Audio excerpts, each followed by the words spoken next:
thank you for coming out tonight. I hope you got to see this incredible exhibit. If you didn't, check it out.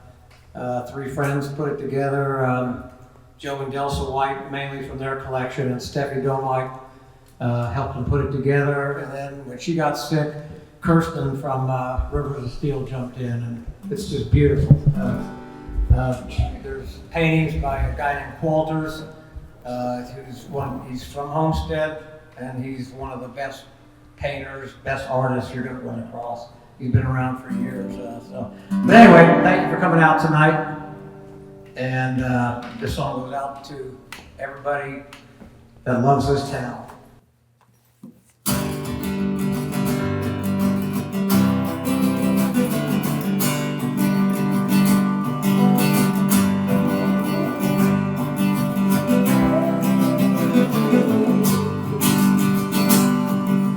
Homestead Town, used to be the story of a glory built town. Homestead Town, when the bill was there, the big steel was still around. Pilgrim came and settled the working pot of gold,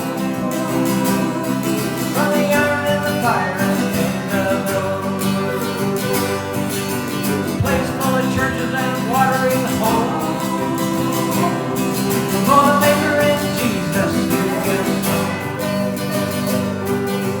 Homestead Town, used to be the story of the glory of the town. Homestead Town, when the mill was there and the smoke was all around. Road signs pointed to you from everywhere. You were the forge of the universe down the other there. Streets full of people in the middle of the night. Days gray and dark when the sun was high.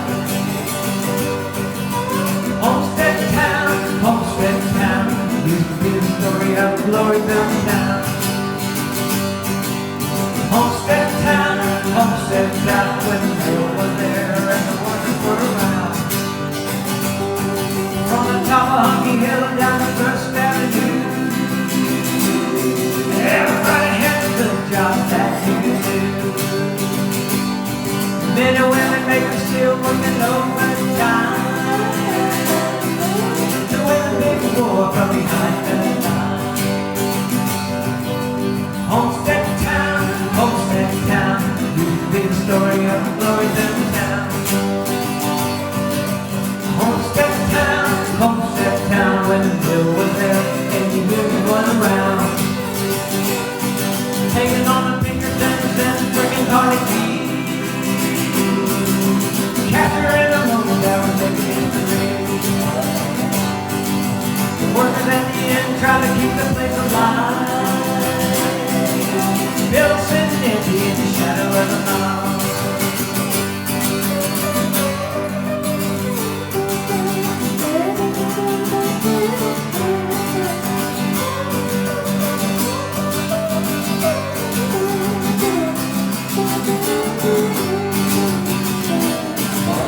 History gone with the hole in the wall.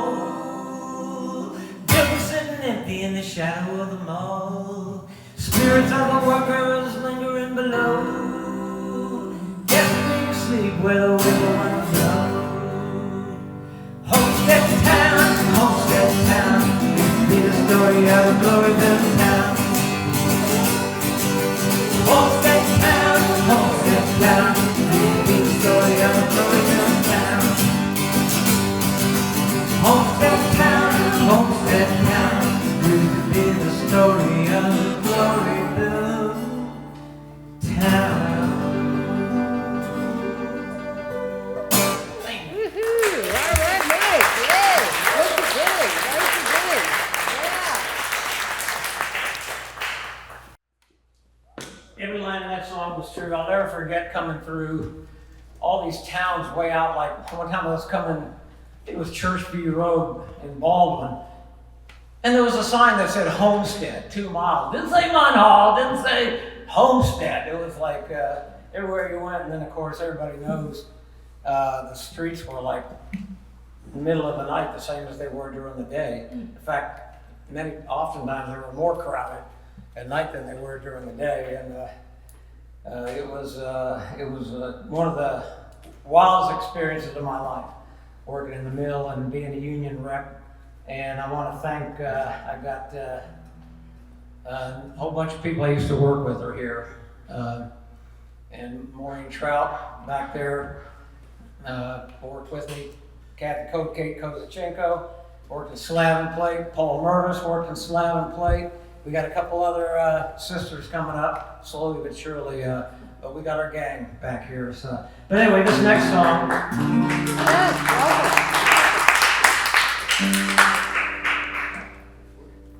Everywhere I go, like sometimes when you're a songwriter, just you're in the right place at the right time when it comes to you. And this song's from 1988, and I was put on during the middle of the plant shutdown struggle. I was asked to be on this board called the Highlander Center. You probably never heard of it, maybe, but the Highlander Center was where they trained people in civil disobedience, nonviolent civil disobedience. And Martin Luther King, Rosa Parks, they all went through the Highlander Center. And so I was asked to be on the board, and I was staying in this dormitory type place, and there was these two father and son preachers from Mississippi. And one was in his probably 70s and the other in his 30s.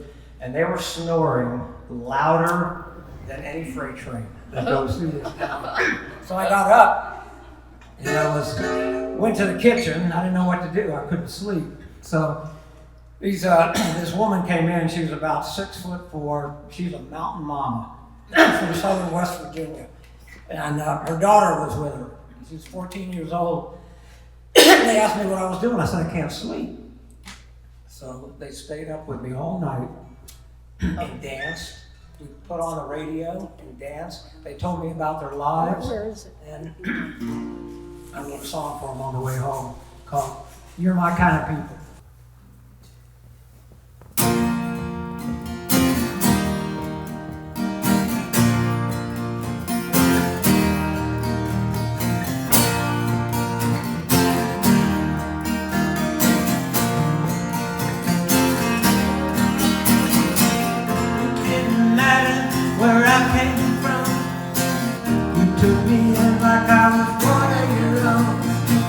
Open your doors, put me at ease, like we were one big family.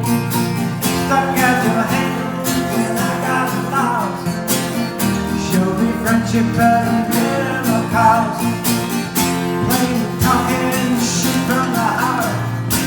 I knew it right from the start. You're my kind of people. You're my kind of people.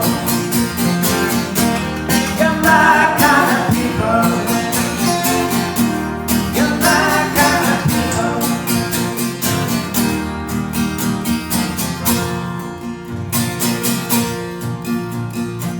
You're so alive, make me feel so warm. You like to dance and really sweat up a storm. Right out in front, you got nothing to prove. You really picked me up and got me to move. You work so hard for everything you got. Your soul is yours and it can never be bought. You're tugging on chains, others can't even see. It's on that spirit here in me. You're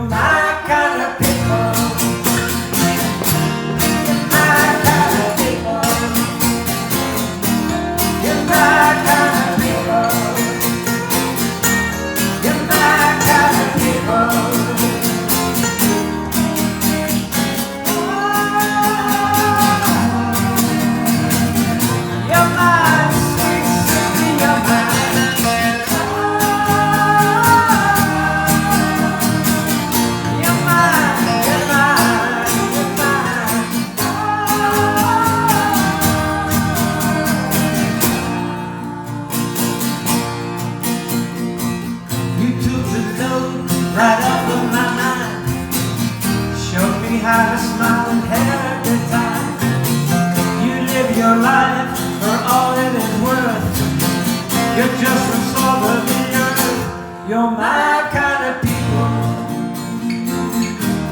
You're my kind of people. You're my kind of people. You're my kind of people. You're my kind of people. You're my kind of people. You're my kind of people. You're my kind of people.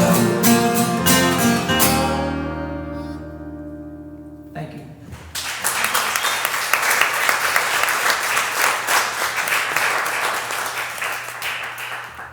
A lot of people wait till the end. I want to do at the beginning, introduce my two compatriots here. Hey, Barney, how you doing? Miss Laura Daniels, Hey, Laura. member of Musicians Local 6471. Been playing with her for 16 years now. And Bill Purse, who is a music professor at Duquesne University for 3.5 decades. Being with them is like Bill having 5 musicians and Laura at least 2 or 3. So. And this song called, goes out to all of you all, called We Are the Working Class.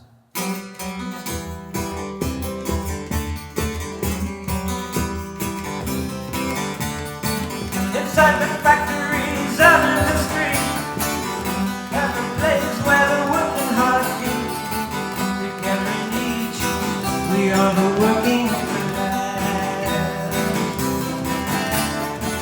At the machines, out in the fields, down in the mines, or serving the meals, behind the wheels, we are the working class. We are the working class. Putting out the fires, guiding their wars, slaving in the sweatshop, scrubbing the floors, do the dirty chores. We are the working class. We are the working class.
this is the first time the steelworkers are in the majority here.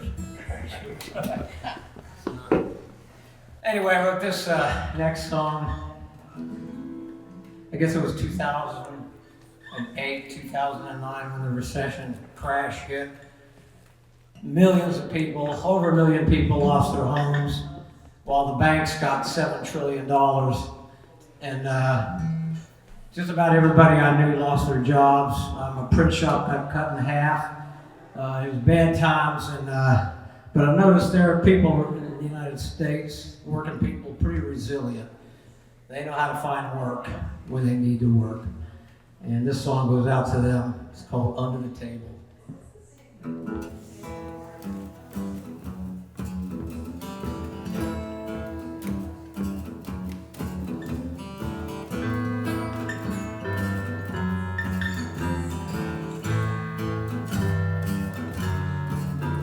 Under the table, on the dead-end street.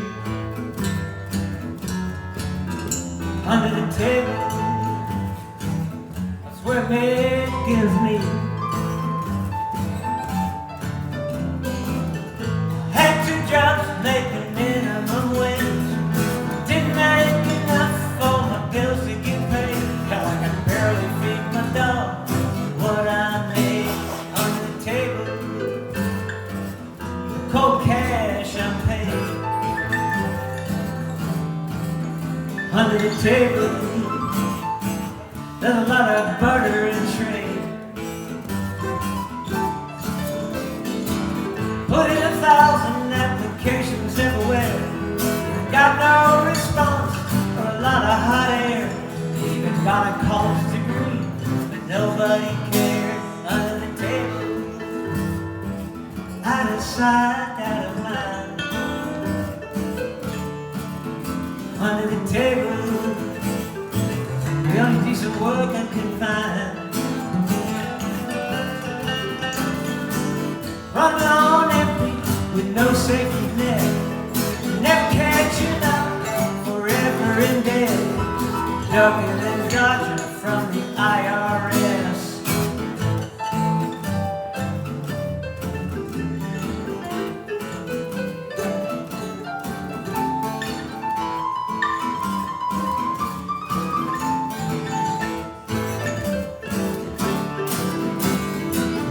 Off the books, trying to survive, doing what it took just to stay alive. For every 3 of us that look, there's only one job I wanted to do left out in the dark, in the dark.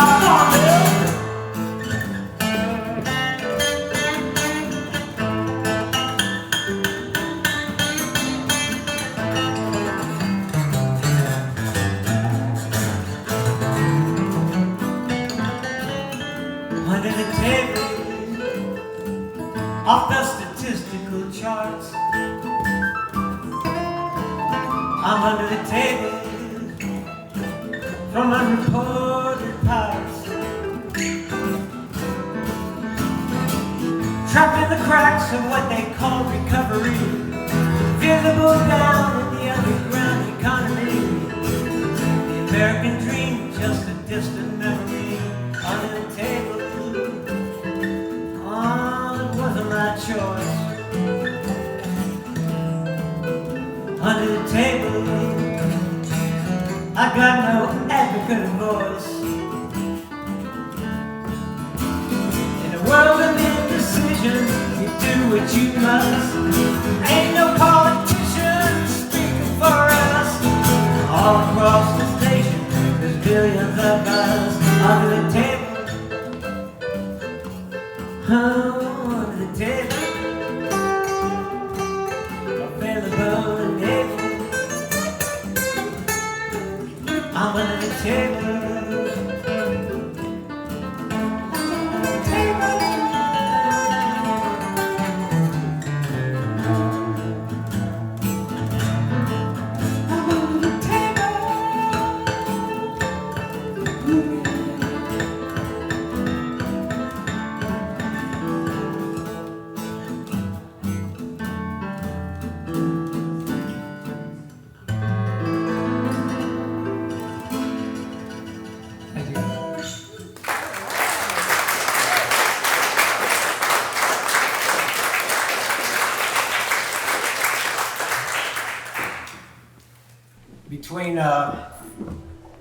2003 and 2015.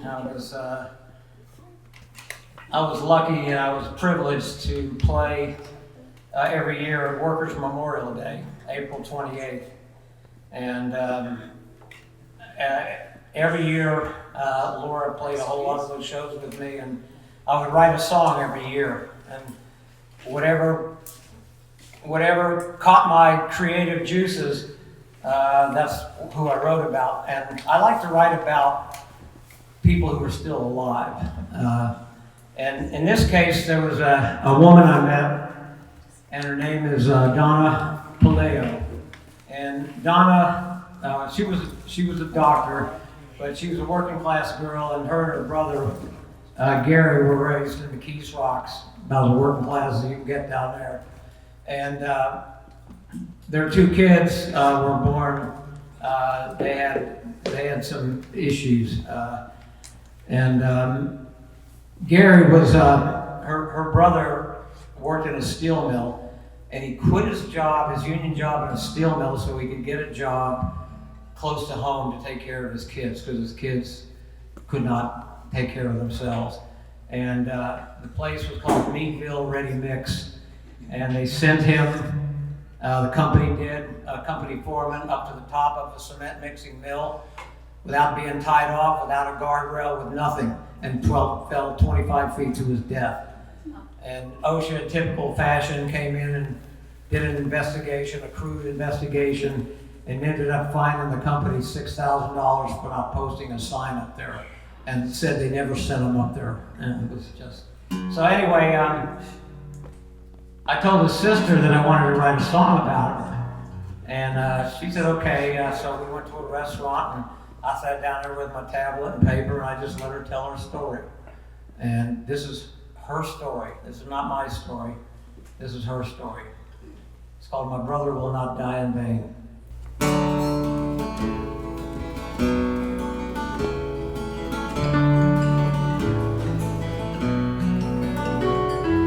My brother Gary was killed on the job at a plant called Meatville Ready Mix. His family, his friends, his future was robbed when he fell 25 feet to his death. Sent to clean and shovel gravel in his final hour, all alone at the top of a concrete tower on a dangerous loft without being tied off, with no safety equipment, all warning signs up. And when the ocean men came, the company claimed they didn't send them up there, they weren't to blame. Up to 9/11, 6,000 million. So much injustice and so many tears. Well, who will speak up and wipe away the tears? So my brother did not die in vain. A steelworker's son, he knew right from wrong. He worked hard and lived quiet dignity. From the school of hard knocks, down at the bottom like Keys Rocks, he took good care of his family. He got a job close to home to look after his sons. He did with love whatever had to be done. You know the job wasn't much, the pay wasn't good. He just wanted to help them out all that he could, to always be there for his family and wife. They were the joy, love, and life. Up to 9/11, 6,000 a year. So much injustice and so many tears. Who will stand up and wipe away the tears? So my brother did not die in vain. From the time I was born, he took me under his arms, made me feel like we were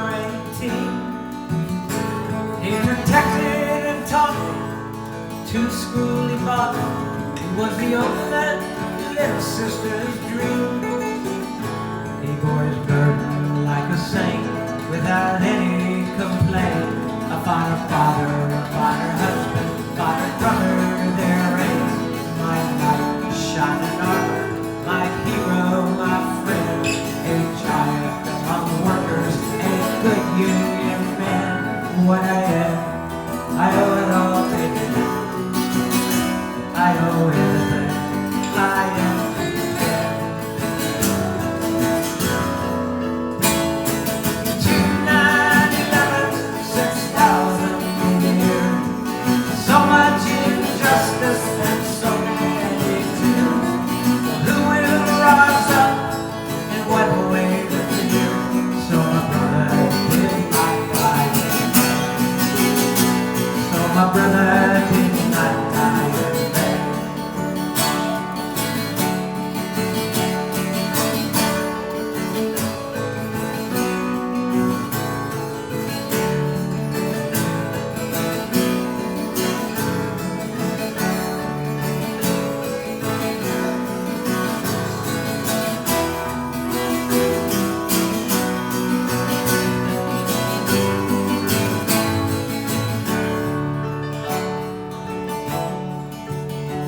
After OSHA inspected, they blindly accepted. Wandered up there all on his own.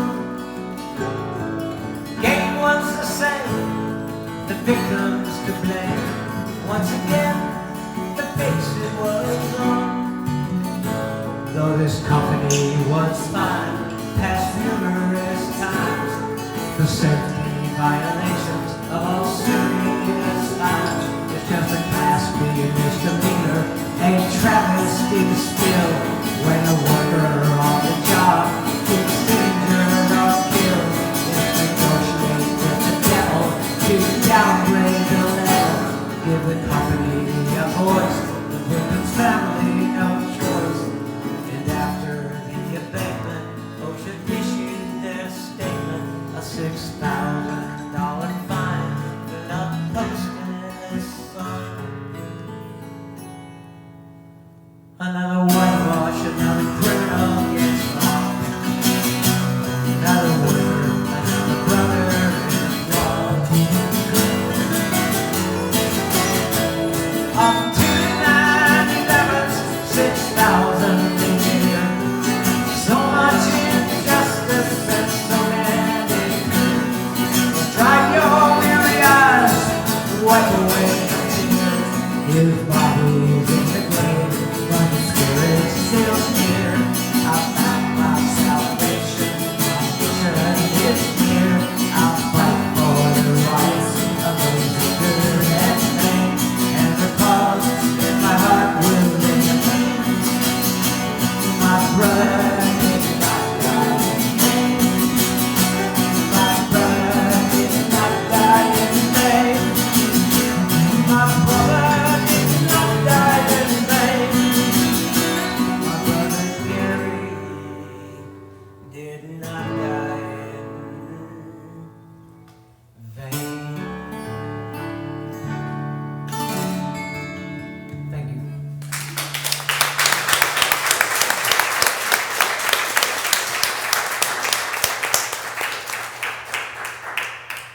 Here's another hero of mine. She's actually still alive. She's 95 years old, and her name is Alice Lynn. And her and her husband Stoughton were Quakers. First off, they believed in resistance. They believed in fighting back, but they believed in doing it nonviolently. And she spent early portion of her life teaching people how to do that.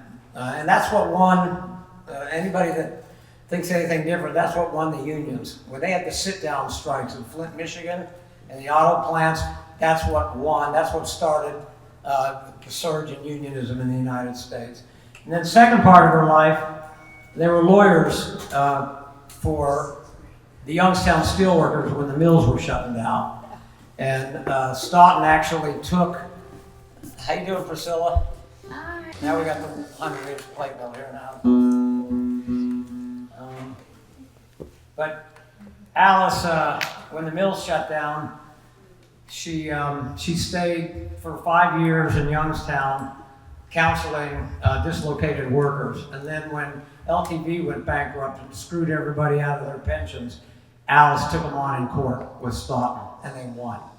And then later in her life, she moved on, and they started working with prisoners. And the prisoners they worked with, generally speaking, were innocent. And you got to remember, Alice is probably about 85 pounds. She's about this tall, and she was so ferocious in the courts and to the prison system that the prisoners gave her the name Momma Bear. And she did something that nobody had ever done before at a correctional facility down near Portsmouth, Ohio. She got the white Aryan Nation prisoners with the black prisoners, with the Latino prisoners, all together, working together. And they tried to threaten her life. They tried to tell her they were going to put her in jail. She said, go ahead and put me in jail. I don't care. So when she was in her mid-80s, Charlie McAllister and I, a friend of mine and Rose's, went down to Portsmouth to the courts, and she came into the court, and she had her lunch, and she had her change of clothes, and she was ready to go to jail. She was in her 80s. She didn't care. And they put her in jail for about 2 weeks, and then they felt like shit. So they pulled her out. But anyway, this song is Momma Bear. She's still alive. She's 95 years old. She's still fighting.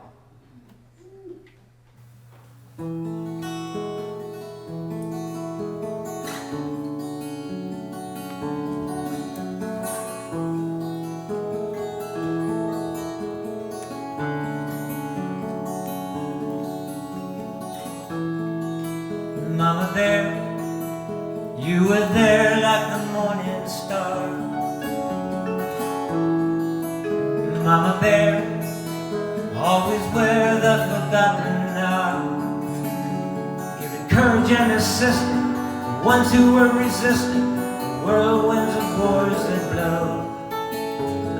You and them were equals in the sequels out on the freedom road. Body so frail, but a spirit so hale, 'cause there's a story that needs to be told, like heroes of old.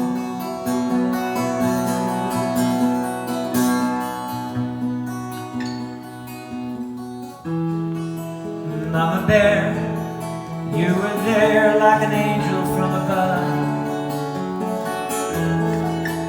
Momma Bear, giving shelter with your coat of love. You stayed around when the mills shut down. You helped the dislocated families. A ray of hope, a safety rope, a lifeboat in a turbulent sea. Always sitting there and knitting, never giving up or quitting on the workers and retirees. You live your solidarity.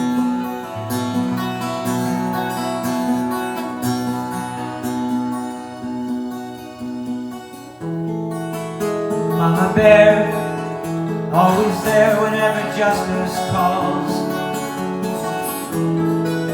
Momma Bear, you dare to care behind the Supermax walls. Not afraid to fight for the dignity and rights of those they locked up and threw away the keys. Defending and standing with those abandoned by society. Unobtrusive but protected, a voice for the collective, goodness in humanity that sets us free.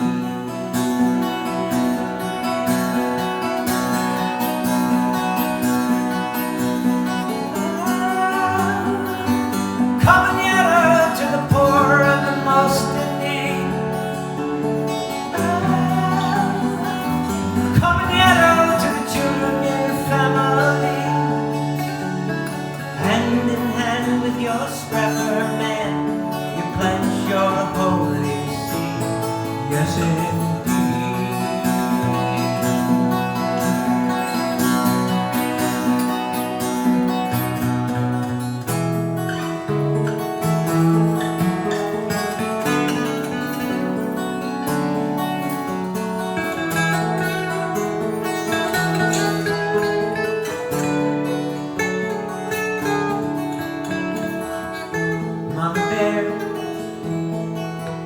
so aware of the oneness in us. And Momma Bear, you share your strength and your gentleness. Momma Bear, they're like a breath of fresh air. Momma Bear, Momma Bear, Momma Bear.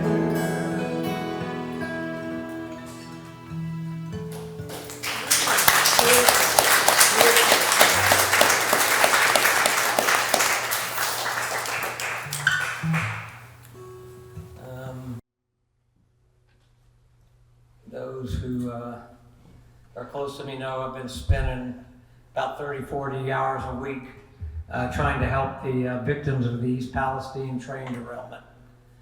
And I went through a lot of shit, a lot of different periods of my life, you know, during the Vietnam War, during the plant shutdowns in the mills, but I've never seen people screwed over, abandoned, and betrayed like these people have been. They're sick, they're getting sicker, they're dying, and they've been abandoned by every level of government you can imagine. So a bunch of us, Steve Mellon, myself, and 5 or 6 others, put a little committee together, and we truck food out to them once a month. We take a trauma doctor out there to meet with them. We raise money. We're having a big benefit October 4th in Rochester with 10 bands to raise money to help them pay their medical co-pays, help them evacuate, pay their rent, whatever. We've been helping about 20, 30 families pretty steady. But one of the first guys I met, his name was Chris Albright. And Chris was a steel worker, and then he was a pipe fitter, union. He was union all the way. And he thought he had the world in his hands. He had 3 kids, he had a house, he thought he was in paradise. And then that train derailed, and he lost everything. He lost his job, he had heart failure, his kids have so many different things wrong with them.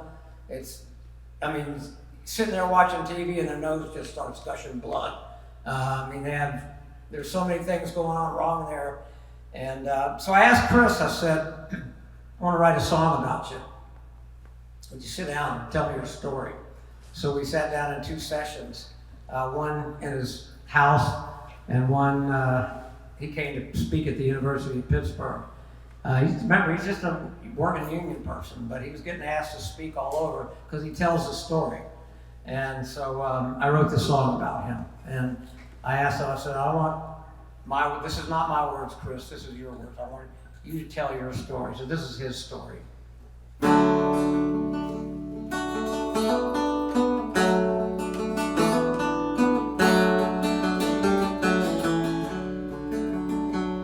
I was born in the heartland, in a small rural town. No place profound, the kind you find all around. Where neighbors know neighbors, have each other's backs, always doing little favors, a community impact. And when I struck out on my own, I lived by myself. I didn't like it alone. Needed something else. The holidays were the worst, like a curse I was dealt. My spirit did thirst from the emptiness I felt. A haunted claim, a steel worker, and a furniture man. A new pipe fitter, like to work with my hand. Had love, had it all in the palm of his hand. Thought he found that promised land.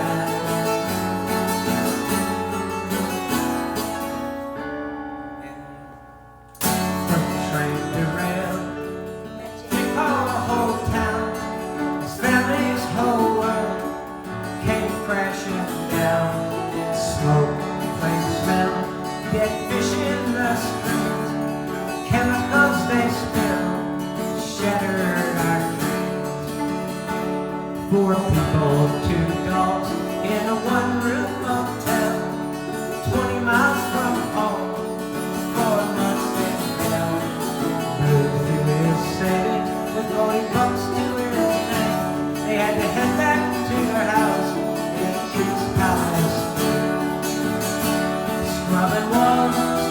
doors, hoping the doors would keep out the poison and rugs, curtains, and clothes, everything had to go, but it's love for each other.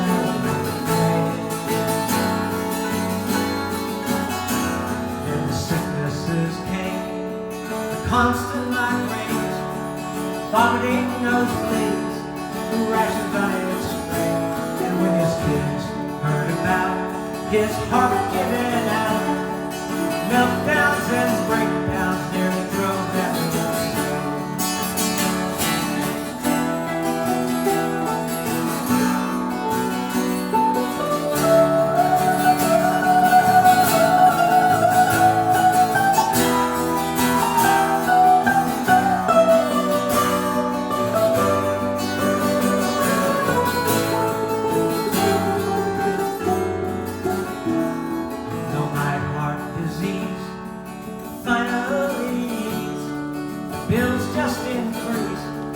Kept pouring in, but what really hurt, they wouldn't let me back to work.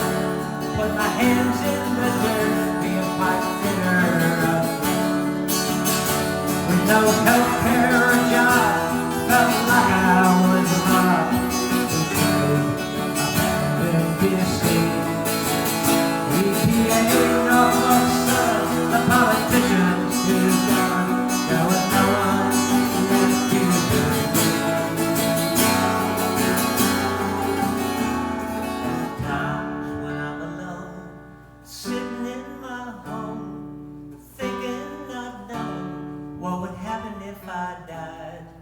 My daughters hug and kiss, the precious times I wouldn't miss.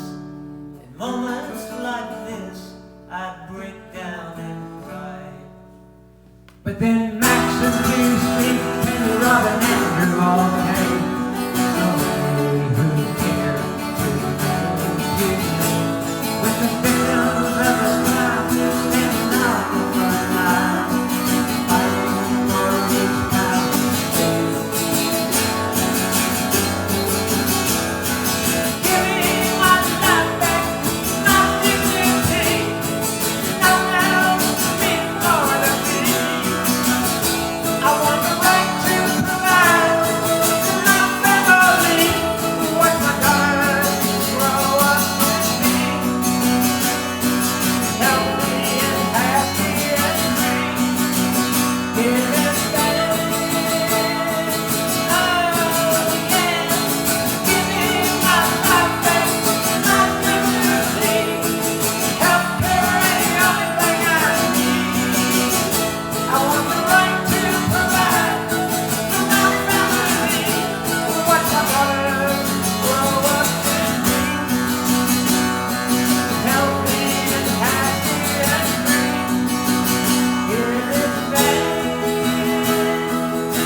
When he evacuated, he had his wife, 2 kids, one was in college. He had 2 kids, 2 dogs, and a cat, and they had to live in a 1-room motel for 4 months. And then when they left, because they had no money left, whatever Norfolk Southern told them they had to pay him back. I mean, that's how they treated these people. Another story I want to tell you about another guy that's my hero. His name's Sean George. And Sean's a steam fitter, local 544. And his whole family was steam fitters. His granddad was a steam fitter, his dad was, his brother was, his cousin was, and all he wanted to do when he got out of high school was be a steam fitter. And on the 3rd day he was on the job during his apprenticeship, a pipe blew in a middle school in Baldwin and almost killed him and burned. He had 3rd-degree burns over his entire body. And for 8 months, 8 weeks, they put him in a tank, literally. for 8 hours a day. And then when he got out, of course, once again, he got screwed by the courts and screwed by the company. Settled for, I don't know what it was, measly $250,000, but he blew through it in like a matter of months. His entire, I wish I could show you a picture of him. His entire body was completely burned. And he'd walk into a bar, and somebody'd look at him. Of course you're gonna look at him. Somebody would look at him, he'd start fighting with him. He was pissed off at the world. And then, I don't know what happened. One day he got up, he looked in the mirror, and he just realized, this ain't me. He says, this ain't me at all. He says, I got something else inside me. And he changed his whole life around. He did 180 degrees, and he started teaching, going around workplace to workplace, teaching safety and health to workers, both union and non-union workers. And so I sat him down. He came to the pump house, and I told him, I want to write a story about you. And he said, oh, okay. And so he sat down and told me his story, and this is his words. This is Captain Sean.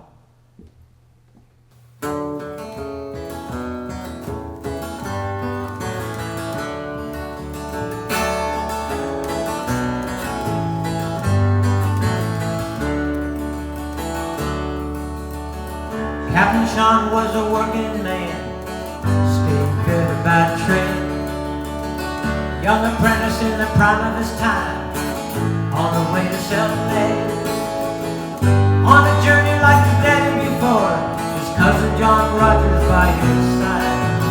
No idea of the future in store, the sights on the great divide. He was just another man in the land of hopes and dreams. With his work gloves and boots, long sleeve, and a shirt and blue jeans. Full of promise and hope, Sean got on the boat. He was feeling like a one of a king. He was ready to row. Captain Sean would go.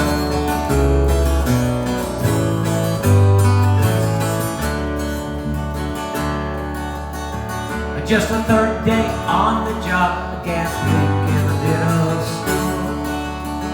A wall of flame shooting out of the valve, like the proper safety tool. With his skin on fire as time stood still, he screamed with all his breath. Bolting from the door just ahead of the kill, one exhale from his death. The only thing he remembers was the screams that came from inside. At the time he didn't know his role model friend and cousin had died. They put him on ice and they doused the flames. The medics and the ambulance came, some were praying his name. Took Captain Sean away.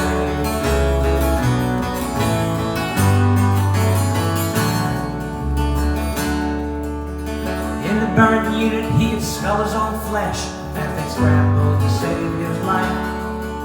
His eyes swelled shut, the pain driving him nuts. They read him his last rites.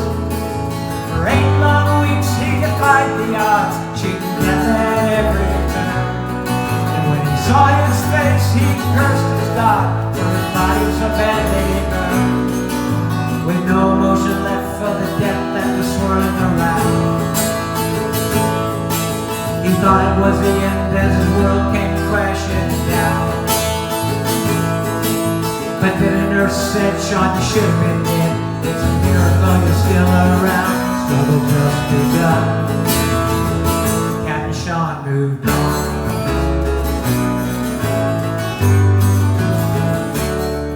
With his freedom and choices taken away, the future looked direct.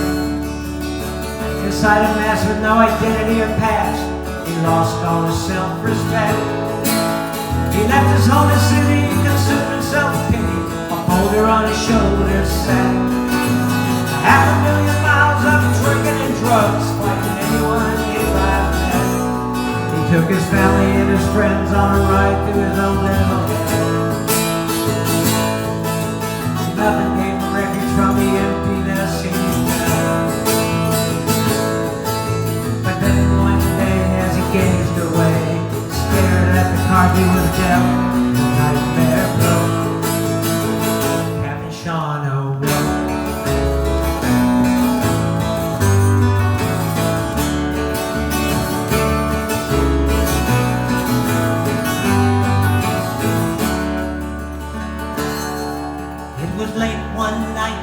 flash of a light when his life took a different track.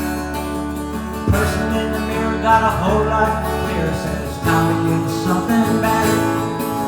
Without a word spoken, the door flew open. He saw something bigger than him. Deep in his heart, it felt like the parts had all come together again. Underneath the fear, the veneer of his damaged skin, he saw the beauty and the beauty that was truly inside of him. And all the nitty-gritty and the self-imposed pity disappeared into the wind, just like that. Captain Sean was back.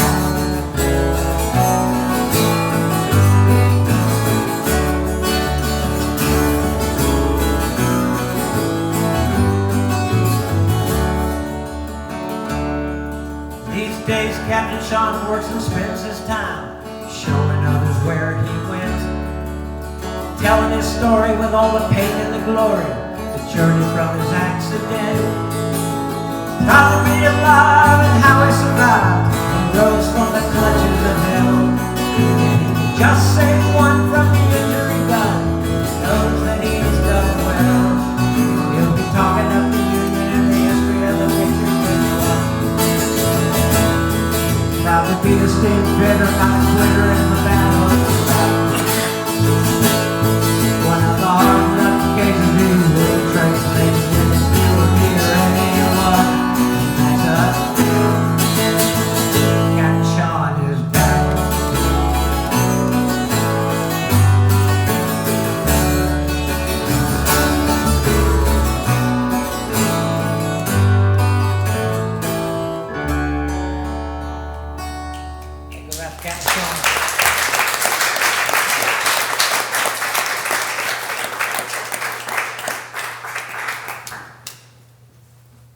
When I played that for him at Workers' Memorial Day, he came up and hugged me on the stage, and I got a picture of it. And it's sitting on my special place at home. So. But anyway, I'm going to sing my environmental song here. And those of you who know me, I love to hike. And me and my wife, when we just got married, she bought this book, The 50 Greatest Hikes in Western Pennsylvania. And I think we did about 35 of them. Unfortunately, though, I'm 4 to 5 on the treadmill and she's 3, so I have to make adjustments while I'm walking with her. But anyway, last year we hiked 250 miles. We did the Scottish Highlands. If you look at a map, it's Loch Lomond and Loch Ness. The mountains right along there. But my favorite place in the whole world is the Appalachian Mountains. It's just, to me, it's heaven. Nature and walking through the woods and hearing the birds and the animals and everything, watching the wind dance the trees. I come home from a hike and put this song down. It's called Heaven's Mist.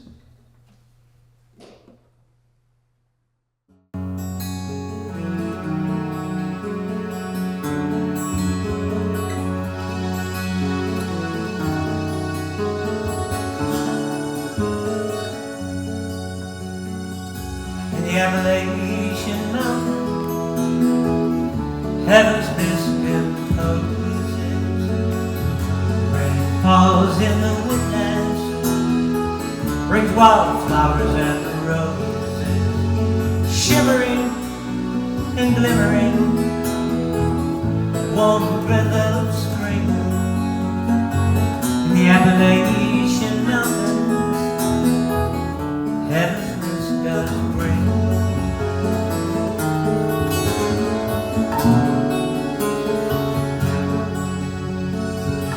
Fields of fern and hemlock and oak sway with the breeze. The smell of pine and sweet pine chives, the summer air does tease. Voicing, rejoicing, I hear the hillside sing. The Appalachian Mountains, heaven's mist does ring.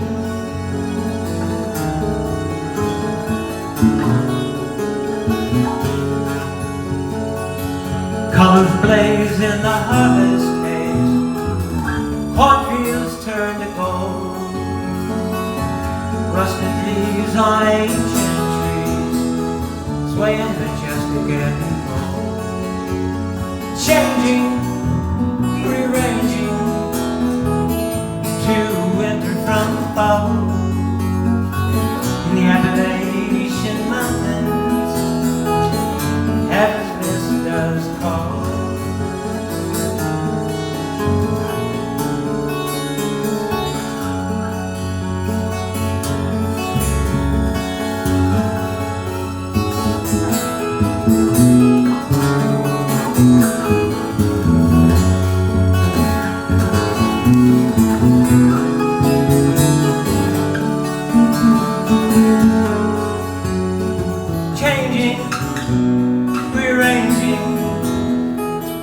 As the seasons fall, the Appalachian Mountains, heaven's mist does call.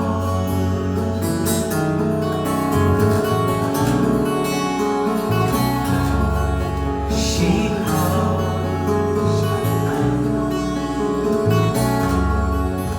She calls.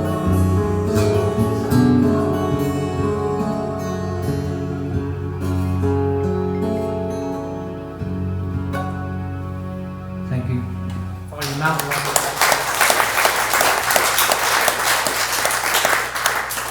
I'll let you all know that I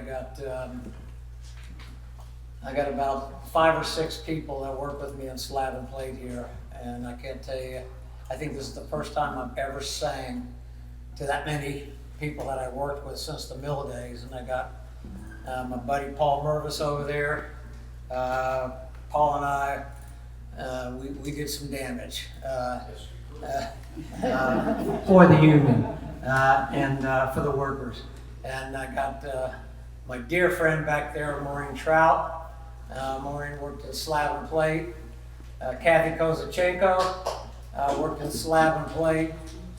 Priscilla, right here, my sister, worked in slab and plate.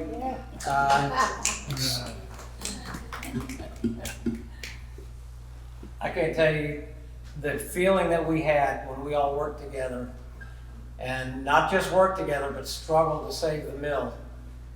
Not only struggled to save the mill, but we set up one of the biggest food banks. We had rock concerts that went on for months, and we all worked together, and we all played together, we partied together, and it was the best of times until the company sent us on our way. But there was one guy in particular, his name was Frankie Domagala. And Frankie was, he worked with me in the 160, and he was kind of like a lieutenant for our local union president, Ronnie Wiesen. And probably the only people here that really knew Ronnie, I think, was maybe Steph and Barney and Kathy Kozachenko. And Ronnie was a Golden Glove boxer. And in his early days, he'd go bar to bar in Homestead. He'd walk in the bar and say, "I'm gonna fight anybody in here who thinks they can put me down, step up to the plate." And he was.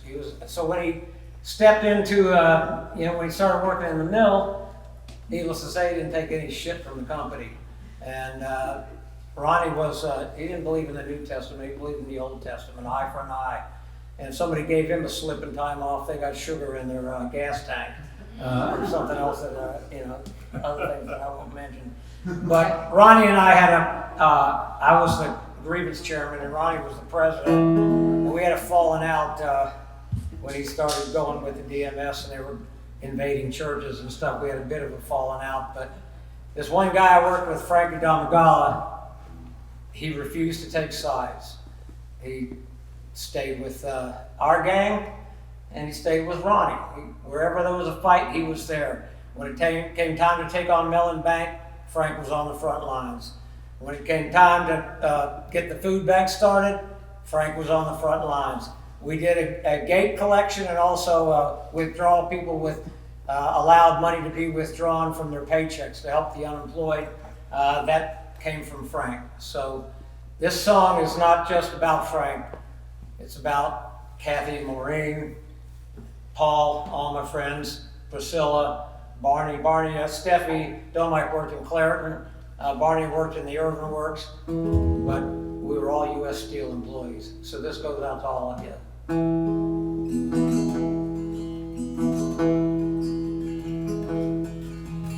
Frankie was the leader of the rank and file down at the Homestead Mill. He had a heart of gold and spirit bold, roll that stainless steel. Voice for the ones who could not speak, champ for the underdog. A fighter, a drinker, a working class thinker, trying to right what's wrong.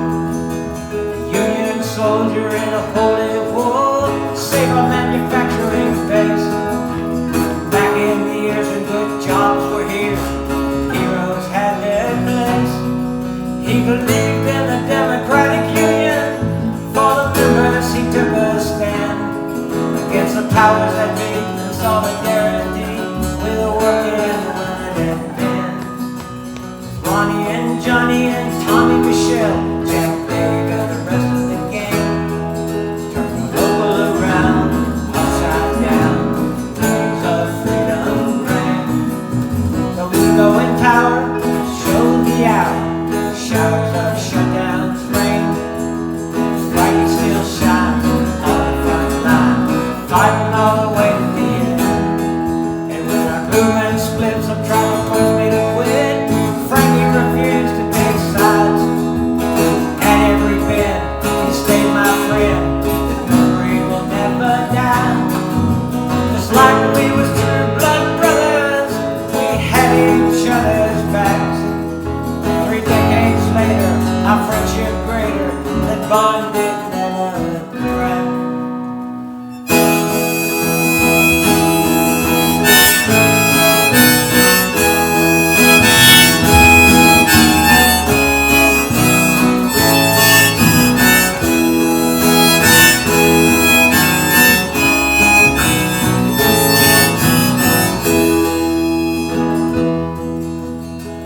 Paper came, I saw Frankie's name buried on the obit page.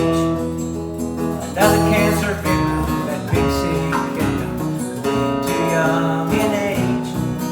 In the funeral den with his family and friends, I told him about the days in the labor wars on the shop floor, his love and his passion raised. Among the ranks taken on the big backs, Frankie Domagala stood up against the clown who tore the mills down, giving it all he could. He believed in democracy and justice. Courage ran through his veins. Like the others who fought that history for that, I'll make sure they remember his name. Frankie was the leader of the rank and file, a thorn in the side of the beast. Heart of gold, hero soul, spirit that will never cease. Yeah, heart of gold, hero soul, body rest in peace. That's for all you Homestead workers.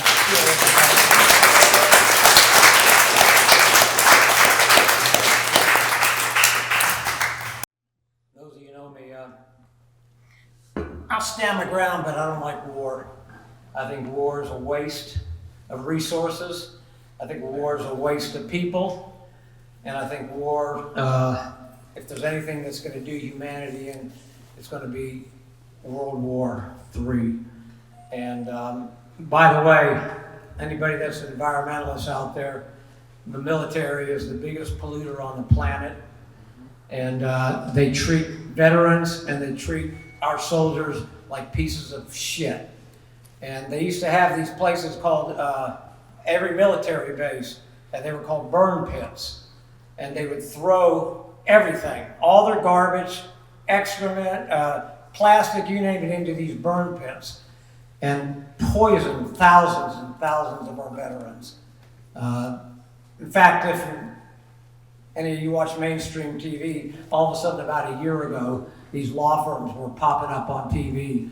You know, hey, were you at Fort Bragg and blah, blah, blah, you know. And basically the ambulance chasers were all coming around, but it was too late, just like it was in the mill. By the time the law firms came around trying to help people, most of them were already dead. So this is my take on war. It's called "There Are No Real Winners in War."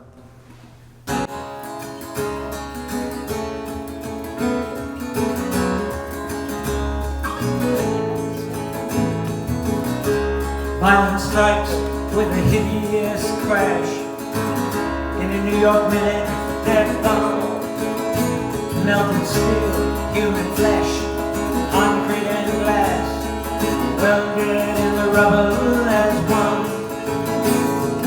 Fear in the street, terror in the skies, wars of the horror right in front of your eyes. And over you ask yourself why so many innocent people must die.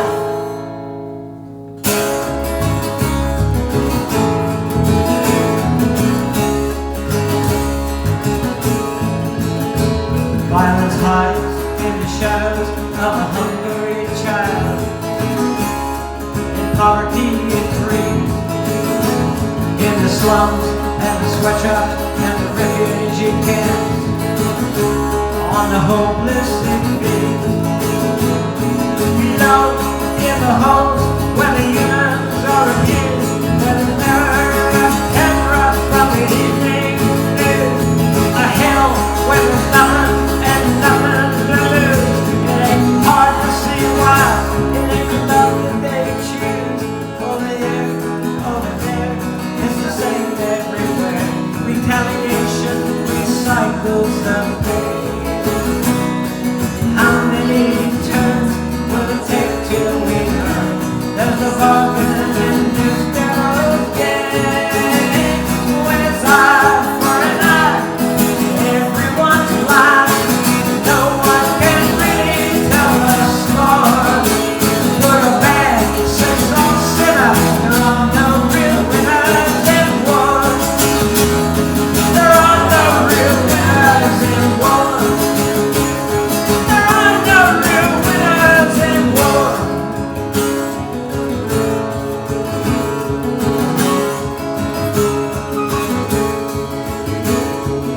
Wars don't decide who's wrong and who's right, only who's left when the choke from the smoke and the ashes subsides. There's only death. We call each other Satan to justify our hate. His reason was so many died. But no matter who's in it, do you think for a minute that in war God really takes time? If there's a God, do you think He really takes time? Over here, over there, it's the same everywhere. Retaliation recycles the pain. How many turns will it take till we learn? Someone must come break this chain. When it's eye for an eye, everyone's blind. No one can really tell the score. Good or bad, saints or sinner, there are no real winners in war. There are no real winners in war. There are no real winners. There are no real winners. There are no real winners in war.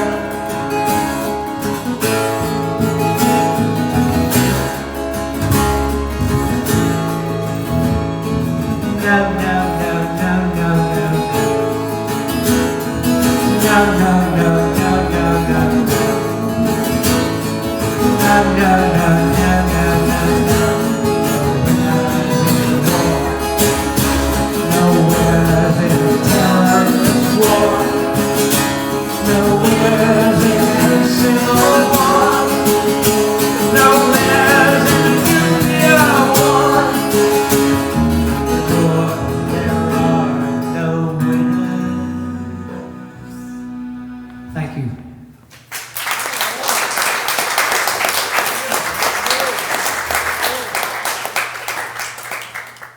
One of the joys of my life these days is working with who I think is one of the most excellent videographers, Pauline Greenlick back here.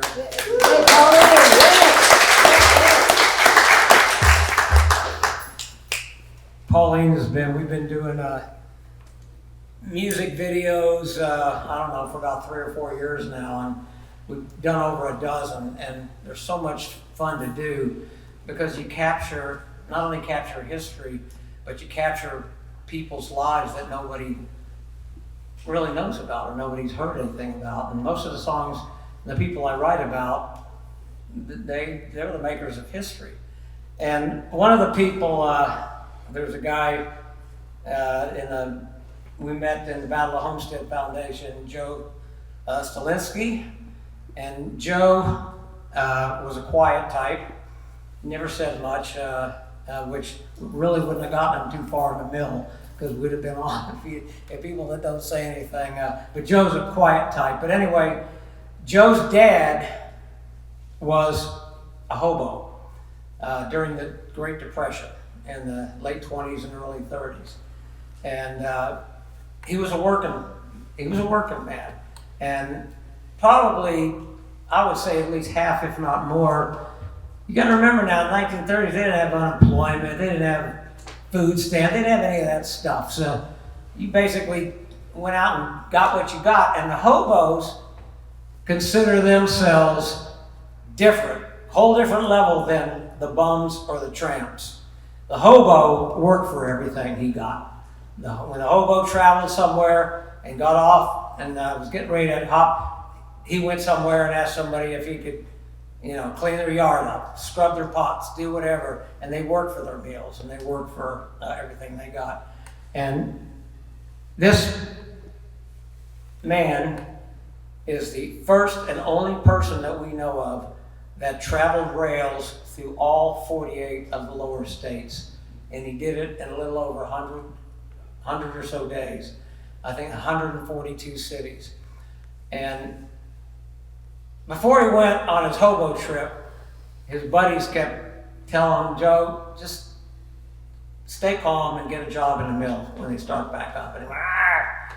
He said, everybody that goes to the mill is the filthiest place you ever worked at, and blah, blah, blah. And so anyway, when he came back home, Roosevelt was now in office. The steel mills were picking back up. And he took a job at the Irvin Works. And if you go up to the Irvin Works local union hall, they have a big granite plaque sitting up there of all the workers who have been killed on the job at the Irvin Works. And Joe was the first worker killed on the job at the Irvin Works. After everything he went through, he almost died, I don't know how many times during his hobo thing. He got chased. The hobos had what they called camps and jungles, and that's where all the hobos gathered in between traveling. Yeah, they'd get routinely chased and beaten, and they didn't mind staying and sleeping in jails, because in jails they had a bed and they had a pillow and they got fed. So and the cops generally, especially in the smaller towns, didn't really, they knew they were working people. The people they had to dodge the most were what they called the bulls. And the bulls worked for the railroad companies. And the bulls were the ones that would chase them around with shotguns and stuff like that. So when this man traveled as a hobo, he kept 2 journals. And every single one of his experiences, he wrote in these journals. And when he got back to Pittsburgh, before he died, his son got a hold of his journals. And he wrote a book based on his dad's experiences as a hobo. And Pauline made a documentary about it. And it's one of the most beautiful. If you can make it through without crying, then you're a better person than I am. But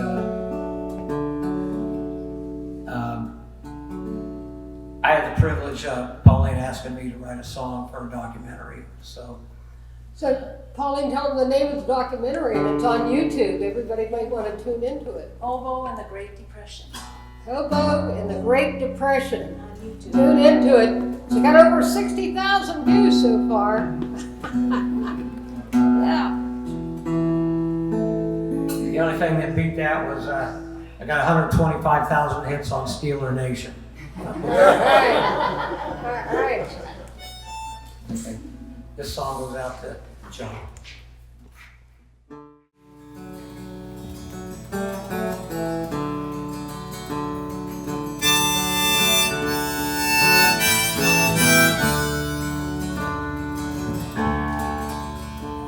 In the heart of the Depression, 1932, the economy was a mess. There was nothing much to do. With adventure in my soul, John Kelly by my side inspired me to roll across the country we'd ride. Started out in Vandergrift, car box 13. East and north, I'd drift past beautiful scenes, up through New England, all the way to Portland, Maine.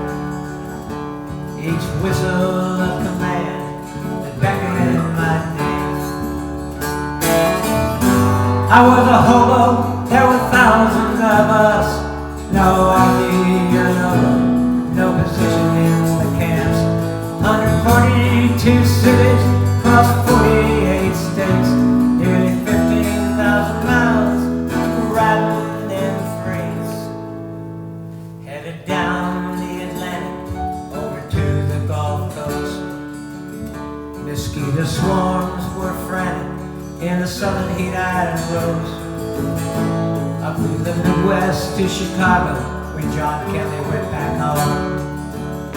You make your plans on the fly, I was now on my own. Worked for most meals I got, did whatever I could. Washing windows, scrubbing pots, cooking, chopping wood. In the shadows of the steeple, in the alleys of the cave, I met so many nice people that helped me along the way. I was a hobo, not a bum or a tramp. No ID or a logo, no position in the camps. Blankets and newspapers, boxcars by a boat. Every day was a caper for these nights on the road.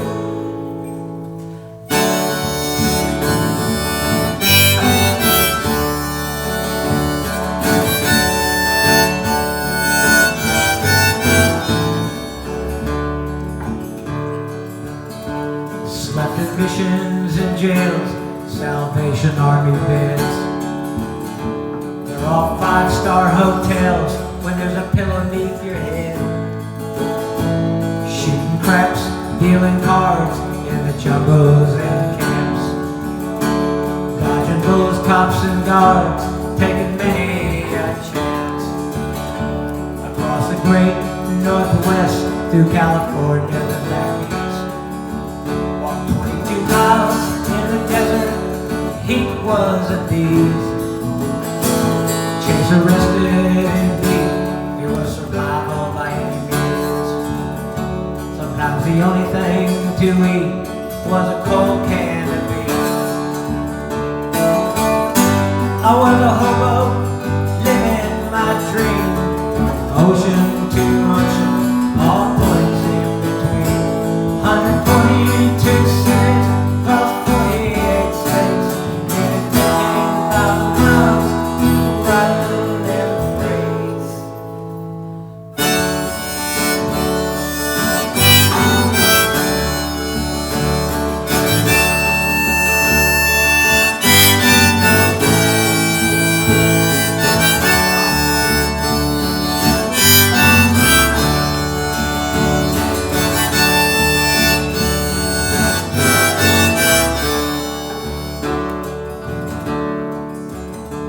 When my journey was done, after 100 or so days, neath the cold winter sun, back here in Pittsburgh, PA, I got a job at the Urban Works when my future was robbed.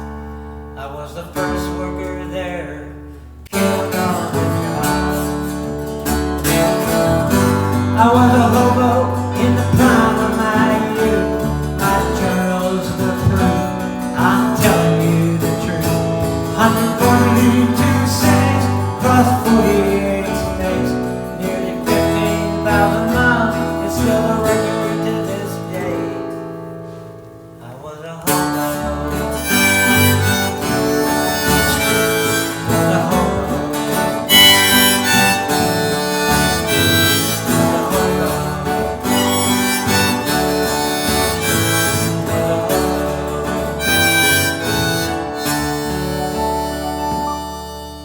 Thank you.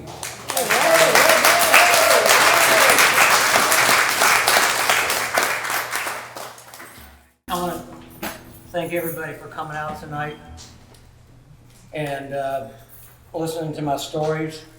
It's really difficult though when you got, I think I got 19 CDs out and about 175 songs. Trying to pick out 12 or 13 is pretty rough. But I promised Rose and folks I wouldn't rock out too much tonight, so, you know. But this song goes out to my friend Charlie McAllister, and he wrote a book called The Point of Pittsburgh.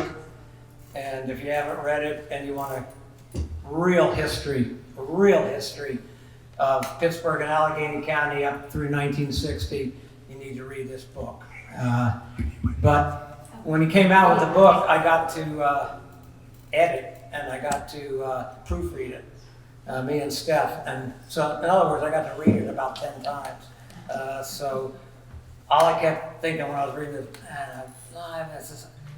I got two dozen songs just in this chapter. I mean, and I put a whole album out with nothing but stories from Charlie's book. But do me a favor, give Bill and Laura a big hand. Oh, yeah.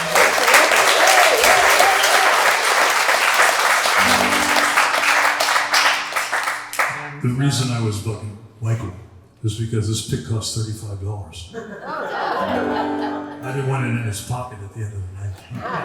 How about a big hand for Mike, though? He's incredible.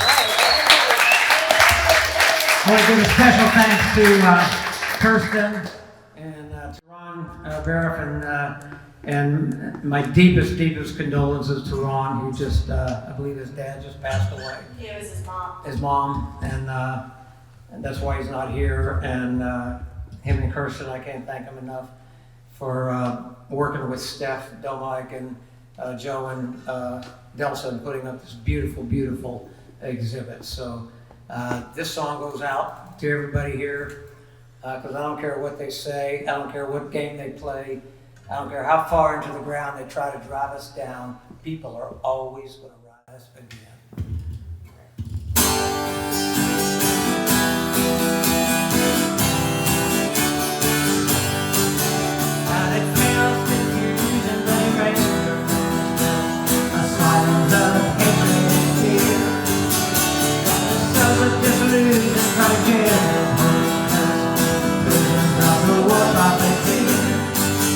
At the end of the road, the darkest hour, in the face of some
out tonight, and thank Rivers and Steel for having us. Big hand for Kirsten and Rivers and Steel. Thank you, Bill and Laura.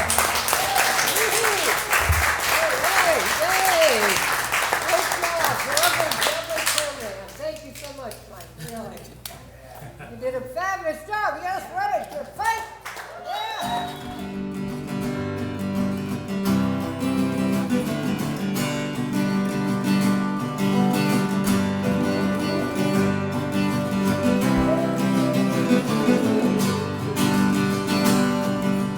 Homestead